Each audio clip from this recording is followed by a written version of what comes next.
What's up, everyone? Welcome to episode number 424 of the Action Movie Guys podcast. I'm your host, Nate, and my co-host is Alex Figueroa. And on this episode, we are wrapping up our female-led action movie month with a little movie from 1986 called Aliens. Now, I don't need to ask you if you've seen this movie. I know you love this movie, as do most people.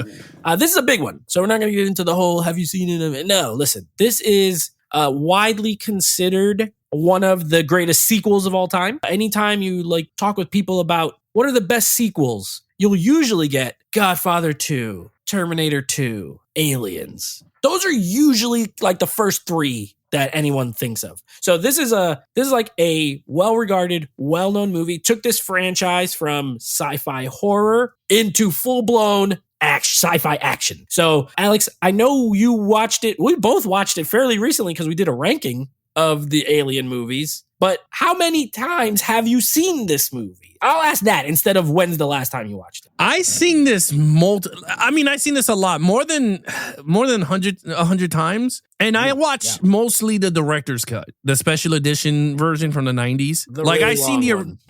I've seen the theatrical cut a lot. But I prefer the director's cut because I feel like the storyline is more flushed out. It gets more story in there. I'm driven. When we did this review, I watched the theatrical cut, same. Because I wanted to see the 4K version of the theatrical versus the director's. That's what I watched. But yeah, I've seen it dozens. I think it's the best one, but I could see why people picked the first one also. Yeah, equally as good, essentially. I'd probably give them the same score. It's just which one do you prefer? All right, we're not going to spend a lot of time with crap. Let me give you these Rotten Tomato scores. They're amazing, obviously, especially coming off of these horrible Taken movies that we had to do and In the Blood. This has the same exact critic and audience score. 94% for both. Wow. So we're talking about an all-timer here. So let's just jump right in. Lead character, we're talking, this is, again, iconic. Ellen Ripley, played by the great Sigourney Weaver. And we could talk about her friends too, like the other Marines, but she is the main character. She is the one that drives everything. So take it away. Yeah, so this movie's kind of weird, right? Because it is Sigourney Weaver in the lead role, but throughout the whole movie, she is surrounded by Marines most of the time. She's on screen with Hux, Bill Paxton most of the time, Newt, the little girl, most of the time, and then Michael Bihn's character, I forgot what Hicks, is it? Hicks. He's Hicks. So you got those characters, but in terms of her herself, phenomenal. Very strong presence, very dominant. I like that she's not in the get-go super duper I'm tough and I could do this. We know what she did in the first movie, what she survived. She was shitting in her pants. This movie, she was still shitting in her pants, and then they were like, well, let me pick up a gun, teach me how to shoot, which I was a little bit, I would say that's one of my nitpicks. She didn't go shooting in the range or nothing. She just literally learned how to put this gun together and then she just shot. But I'm okay with it. The way it's aliens, they're big, and there's 400 rounds going towards. So you're going to hit something. Shoot in their general direction. Yeah, pretty much. It's like a shotgun. If you don't know how to shoot, just take a shotgun and just point and shoot because there's thousands of bullets coming out of that one thing instead of a pistol. Yeah. But I'm okay with it. That's my only nitpick. But other than that, James Cameron did a great job. I would say this, and Nate, I don't know how you agree, if you agree with me or not. James Cameron has a knack on making great female action characters. Like Sarah Connor, a waitress, didn't know how to use guns, but then in part 2, army vet looking character, right? But it progressed. It's not from the get-go like how we get new movies now in 2024. The girls are dominant over the men and all this crap. Come on, you got to let it build up and then make me like the character. We don't get that. Yep. This one, James Cameron did a great job with both. So Sigourney Weaver, I liked her character a lot. It worked very well. My favorite Marine is Bill Paxton. Oh, Bill Paxton is my dude. Private Hudson. Yeah, Hudson is my dude. When he wakes up and he's yelling and all that, and then the black sergeant's like, Hudson, get here now. He scolds him like a little kid. He's like, get here. I love those scenes. But yeah, I think the Marines fit perfect with this franchise. It was necessary, but it worked. So, and she was right all along about the aliens and stuff when she was defending herself with the people. But I gave her a 5. So. I'm not gonna spend a lot of time here. I agree. I gave it a 5. Ellen Ripley is one of the greatest, I think, one of the greatest female lead characters in a franchise of any genre, period. Sci-fi, horror, think Final Girls, think, like you have women who do multiple movies of any franchise. Ellen Ripley's maybe the best. Sigourney Weaver plays her extremely well. I love that. You're right. James Cameron, he showed people how to write a great female character in an action movie without making her ultimate. Yeah. Still has flaws, still is a woman, is not a man. Nowadays, you get like these movies where like the women are just men, basically. They could beat up any 6'5" guy, even if they weigh 100 pounds.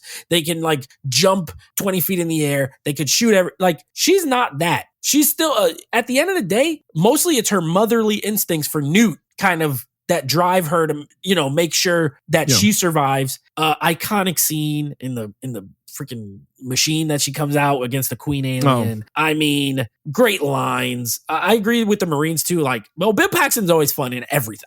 He's like Forrest Whitaker to me in that every time he's in something, I like him. He's always good. He's always good, right? Like they don't play the same type of roles, but they're the kind of actors that's like, oh, look, it's Bill Paxton. R.I.P. He was great. I love Michael Biehn. Michael Bihn's not a great actor, but he's good in Cameron movies. Like he was cool as Kyle Reese. I liked him in this as Hux. So yeah, I think the Marines add flavor and she carries it. Amazing. 5 out of 5. Okay, villains. Not only do you have like Wayland Corporation or whatever, right? What's that guy's name? Paul Reiser or whatever. He's annoying. But we got aliens. Lots of aliens and a queen alien. So what did you think of the villains? His name was Burt. Wasn't it Burt? Burke. Carter Burke. Burke. Yeah, I was going Burt. Well, yeah, Burke. Okay, so I'm going to break this up into two because there's multiple villains in this movie besides the aliens, the known ones, the humans. Let's get to that one first, okay? They're assholes. They sent a whole colonist to this thing to get killed. And that's what they did, right? And that's where I think the director's cut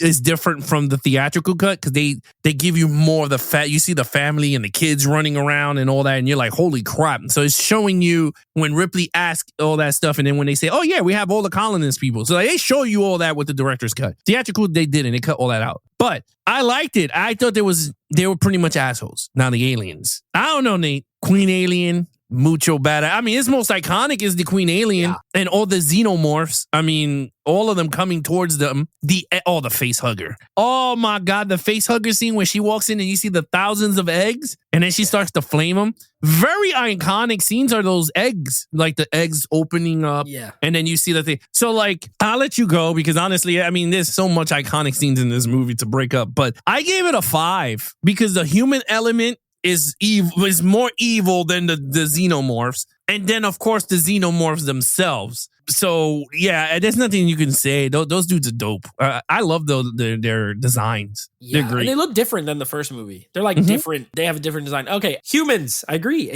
Anytime you're getting like big corporations, they're always bad, right? Like, oh, these big, all they care about is money, making money, figuring out how to use this to make weapons. It's always weapons. They're always trying to do something like that, right? So yes, I agree. If it was just like 2 aliens and it was still that, they'd still get a good score. However, there are 800 million aliens. Like James Cameron said, how many xenomorphs were on that ship in the first movie? 1. He said, maybe let's have 1,000. He didn't go from 1 to 20 to 30. He went to the biggest number. Like you got 1 million face huggers, you get 2 million xenomorphs, and then the Queen. I mean, what a design. Absolutely fantastic.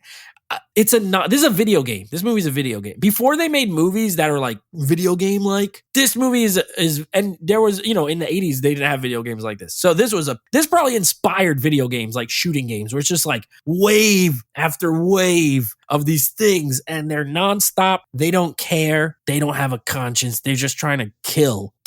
A 5 out of 5.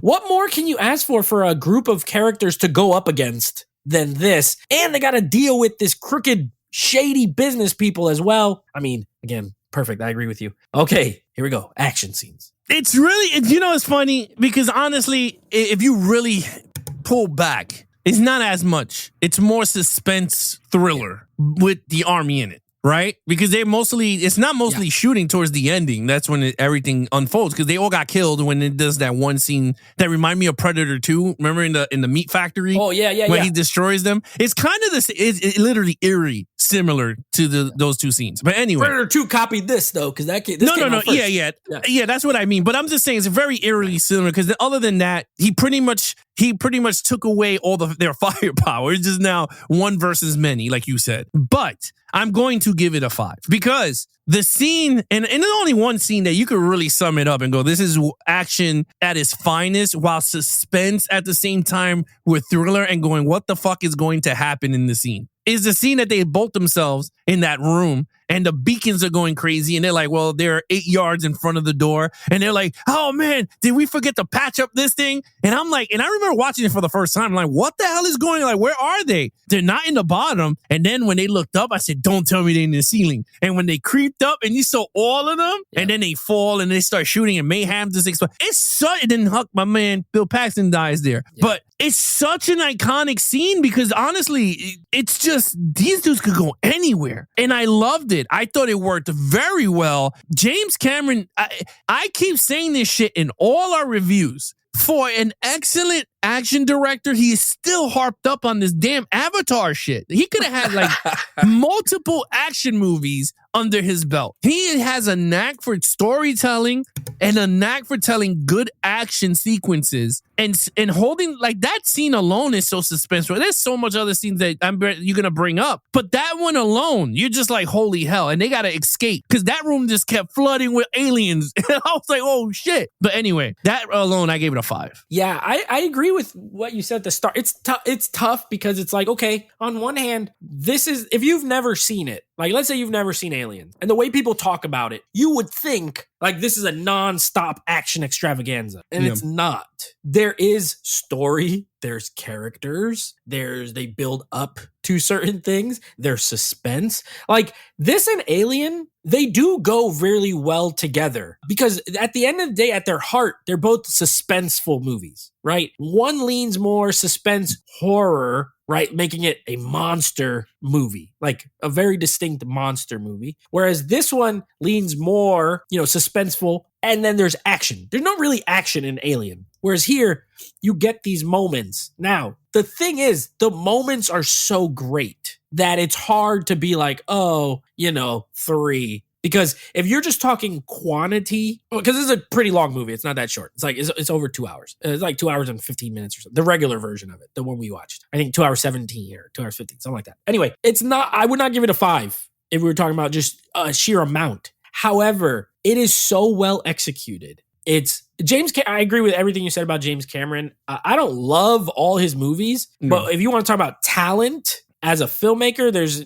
second to none. There's not many better, honestly. Is he a great writer? No. Is he a great director? Absolutely, 1,000,000%. So I think his imagination, his ability to shoot these moments, that scene is amazing. The scene with the Queen and the robot too, like it still holds up now, and it's not all CGI, no CGI. You know what I mean? Like watching this, it's like, dang, why don't they make movies like this anymore, where it looks like you could feel the stuff? You know what I mean? So just on an execution level, and there is enough for me I feel comfortable giving it a 5 because it is so well done. It's thrilling. It's exciting. Sure, there's not there's not an hour's worth of action, but it doesn't need it. It's extremely well done. Like this is top tier direction in my opinion. So, and you gotta even think about look at the scene where Alien doesn't talk, right? The Alien Queen doesn't talk, but her and Sigourney Weaver has a communication where she's blowing up eggs and she tells all the aliens to move back. And they all move back, and she's like, she goes, I got an upper hand here. And they're having a communication, not even saying nothing. They just respect each other. And she's like, I'll let you go if you let my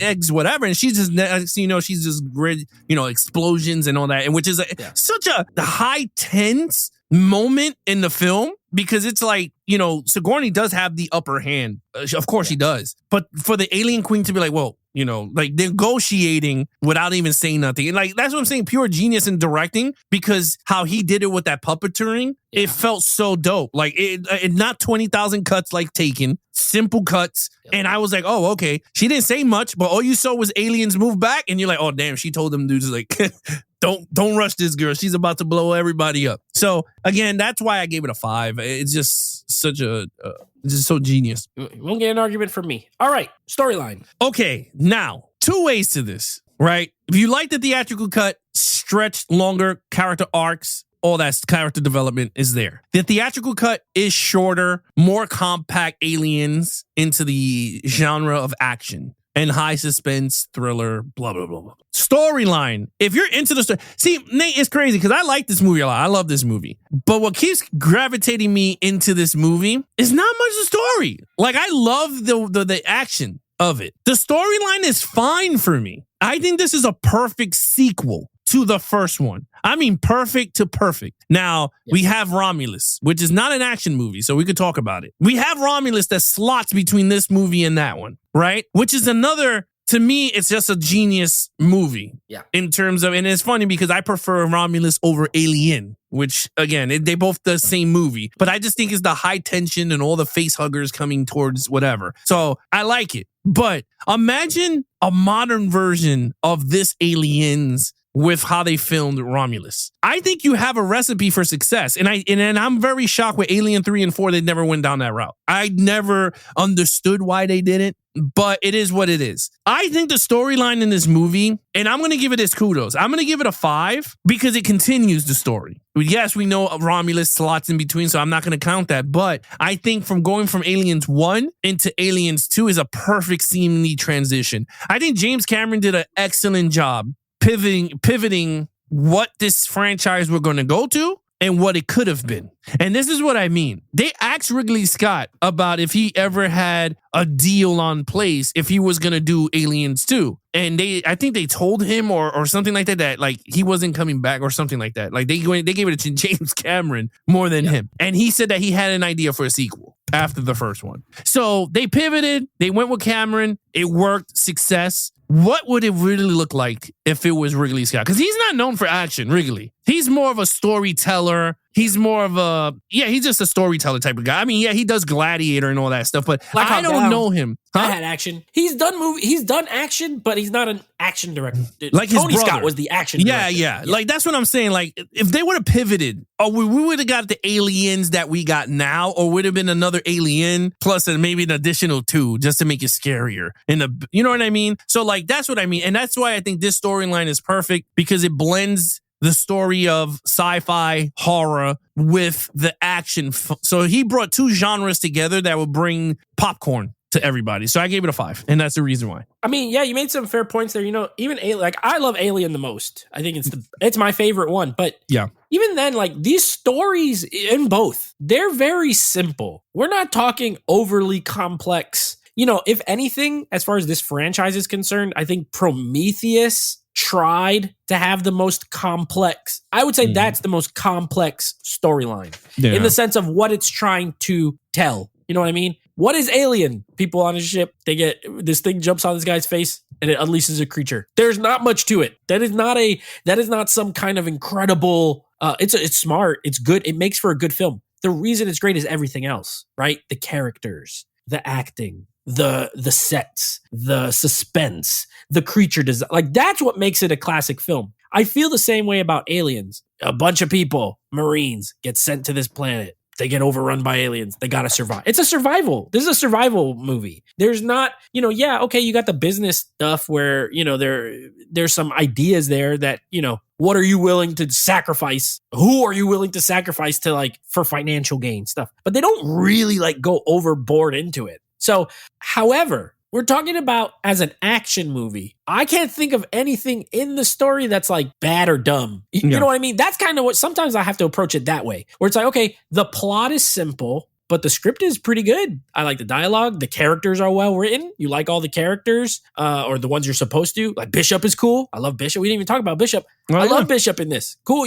As far as Lance Henriksen's great. It's simple, but it's effective. I don't think I agree. I gave it a 5. Now, if you're going to ask me, Nate, is this the greatest script for it? No. It's not. No, This is not the greatest script for an action movie. And as far as sequels go, I would say Terminator 2, as far as like Cameron movies, like that's a way more complex script with the time traveling and perfectly executed. And this one was too. They're different. But, you know, to me, if you're going to say, okay, the story was perfectly executed and then the surrounding, everything about it really worked. Yeah, I'm cool giving it a 5. I think it's simple and effective, but it's good. It's very good. It's not the greatest, but it works for this movie. And I agree with you too. It ties to the first movie very well. There's no real, like, you could totally see this just being a continuation of the character, of the world that they built. So yeah, I don't really have any problems with it. Okay, I guess we're going to know where we're going here, but what did you give it overall? Okay, so I'm going to give it a 5 for theatrical and directors. And you could go either one, whatever people enjoy. Like, I enjoy the directors, like I said in the beginning. I enjoyed it more than the theatrical cut. One thing you did say that works very well, and this is why I gave this overall 25.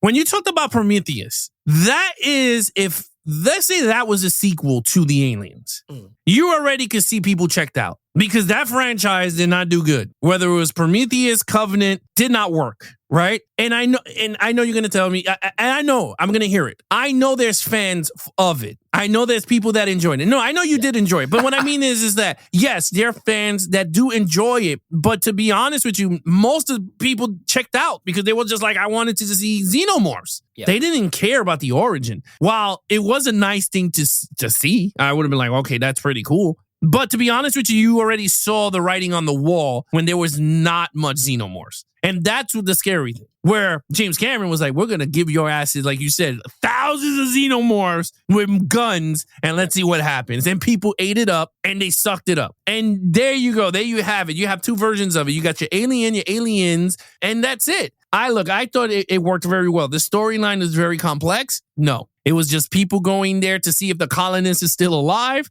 And that's it. And while doing that, you got a human element trying to bring an alien back to Earth so they could weaponize it, which is a dumb thing to do. But he did not know what he was doing, and he gets eaten to Bert. So, I mean, how intense was that, too, when he took the gun and put Sigourney Weaver and Newt in that room in the lab? Yeah. And they had to fight through that. And Hudson was like, they had to go through that the glass thing. And I thought that was all dope. I was like, man. And then that's like a classic scene, I feel like. It always, like, sticks out. It does. It does. And that's when my boy Bill Paxton goes up to him, and he's just like, he's dead meat, man. When he's interrogating him, you're so gone, man. Yes. Oh, man. Like, so, again, you got a lot of classic lines from Bill Paxton, Sigourney Weaver. So many things. And the score is amazing. I think the score is really good, too. And Bishop. I like the robot in this one. I wasn't too crazy with Ash. I thought Ash was scary in the first movie. I ain't gonna lie, Nate. He's creepy. He's creepy. Ash scared the shit out of me as a kid when he started spitting up milk and doing all that stuff. And then his body's like, he's gross. He is gross. And then he grabs the what's his name? My boy in the tit. He grabs the dude's tit. He's like, oh yeah. He grabs his pecs muscle and he's twisted. Purple nurple. He gave him the purple nurple. He's titty twister from he's hell. Just like, But then they brought him back in Romulus. I thought it was pretty cool. But yeah, Bishop was really cool. Great guy. Iconic character too, right? Lance Hedrick, what's his name? Yeah. Very iconic because he plays Bishop and then he's Wayland throughout the entire timeline. He's Wayland until they changed it to Guy Pearce in the Prometheus series, which I thought was really iconic. I don't know. I thought that was pretty cool to bring him back as him, but I gave it a 5. Yeah, what can you say? You know, there's a reason why this has a 94% for both audience and critics. There's a reason why this is widely considered one of, if not the greatest sequel of all time. I'm not going to sit here and give everything a 5 and then say this movie's a 4. It's not. It is a 5 out of 5 for me as well. Again, I think both Alien and Aliens are 10 out of 10 movies. And then when we rank them, it's just like, which do I prefer? Because they're both perfect. I don't really have a problem with either one. This one, if anything, I'd say it's a little long. Some of it drags only early on though. Not once it really gets going, it gets going. But a little long. But other than that, I agree with everything you said. It's a fantastic movie. Great cast, great visuals, great action, great suspense. cool creature design. You know, the alien, it's a xenomorph, but it's different, right? It looks a little different. He didn't make the exact same one, which was cool. So yeah, a flawless film in my opinion. So we both have a 25 out of 25. There's no even reason for me to ask you. This is a perfect sequel. There's a few of them out there, like probably those 3 that we said. And then there's some other good sequels, but those are like the holy trinity of sequels in my opinion. Godfather 2, Aliens, Terminator 2. They're probably the 3 best sequels, you know, like that hold up from the originals, which are also like classic movies. Yeah. So not Twisters. That's not going to get added to the list, but, or what's another one? Men in Black 2, Taken 2. None of those are going to be added to the pantheon of great sequels. Well, we could add Planet of the Apes 2, Dawn. Was it Dawn? Oh, Dawn is better than Rise. Yeah. Well, that's different. That's one of those ones where it's like, it's better than the first one. Whereas these are like, those first ones are, I don't think Rise is a classic. Dawn is like way better, you know? But like Godfather, that's like a cinema. And then Godfather 2 is also amazing. Alien, cinema, Aliens, also amazing. So I actually, you know what? Terminator 2 might be better than Terminator 1 by a lot. I can guarantee you that by a lot.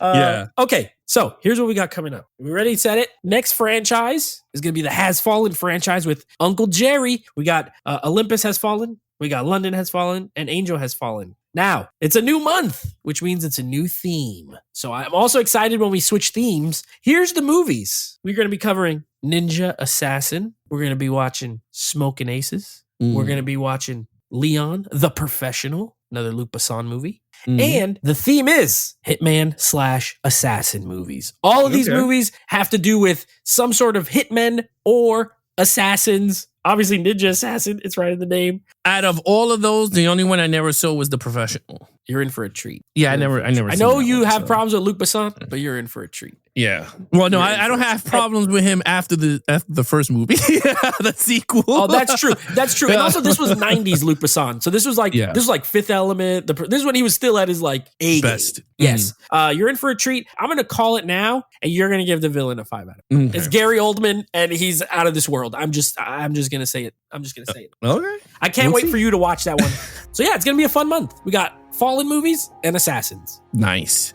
All right, guys. You guys want to follow us in our social media accounts? Please follow Nate over on Instagram at NateFlix Reviews. Check out the podcast with him and his friends called NateFlix Movie Reviews. Anything action movie, guys, head over to youtube.com/action movie guys. Subscribe, leave some comments on your favorite episodes. And of course, you could take us on the go with the Action Movie Guys podcast, available on all podcast platforms. And of course, you can follow Geeks and Flicks on Instagram and TikTok under Geeks, the letter N, Flicks. And of course, he is your host, Nate from NateFlix Reviews. Be awesome to each other and geek out.